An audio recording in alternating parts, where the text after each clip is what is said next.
اگر اللہ خود آپ کو عزت دے تو دنیا کی کوئی طاقت آپ کو ذلیل نہیں کر سکتی، اور اگر اللہ کی بات ٹھکرا دو تو جنت بھی چھوٹ سکتی ہے۔ آج کی آیت انسان کی اصل پہچان اور اس کے مستقبل کا فیصلہ سمجھاتی ہے۔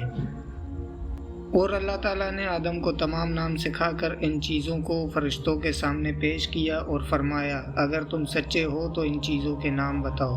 ان سب نے کہا، اے اللہ تیری ذات پاک ہے، ہمیں تو صرف اتنا ہی علم ہے جتنا تو نے ہمیں سکھا رکھا ہے، پورے علم و حکمت والا تو ہی ہے۔ اللہ تعالیٰ نے حضرت آدم علیہ السلام سے فرمایا، تم ان کے نام بتا دو۔ جب انہوں نے بتا دیے تو فرمایا کہ کیا میں نے تمہیں پہلے ہی نہ کہا تھا کہ زمین اور آسمانوں کا غیب میں ہی جانتا ہوں، اور میرے علم میں ہے جو تم ظاہر کر رہے ہو اور جو تم چھپاتے تھے۔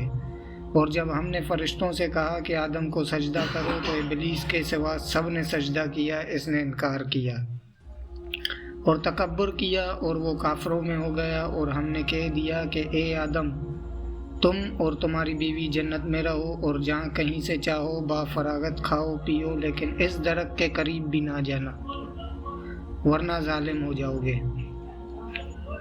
لیکن شیطان نے ان کو بہکا کر وہاں سے نکلوا ہی دیا، اور ہم نے کہہ دیا کہ اتر جاؤ، تم ایک دوسرے کے دشمن ہو اور ایک وقت مقرر تک تمہارے لیے زمین میں ٹھہرنا اور فائدہ اٹھانا ہے۔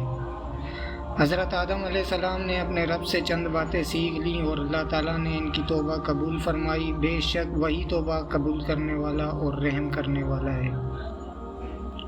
ہم نے کہا، تم سب یہاں سے چلے جاؤ، جب کبھی تمہارے پاس میری ہدایت پہنچے تو اس کی تابع داری کرنے والوں پر کوئی خوف و غم نہیں، اور جو انکار کر کے ہماری آیتوں کو جھٹلائے وہ جہنمی ہیں اور ہمیشہ اسی میں رہیں گے۔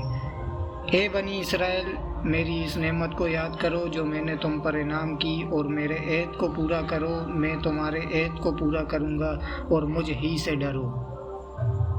اگر یہ قرآن پاک کا ترجمہ آپ کے دل کو چھو رہا ہے تو چینل کو سبسکرائب ضرور کریں اور اس پیغام کو دوسروں تک بھی پہنچائیں۔ ہو سکتا ہے آپ کے شیئر کی وجہ سے کسی کی زندگی بدل جائے۔ اللہ ہم سب کو قرآن پاک سمجھنے اور اس پر عمل کرنے کی توفیق عطا فرمائے، آمین یا رب العالمین۔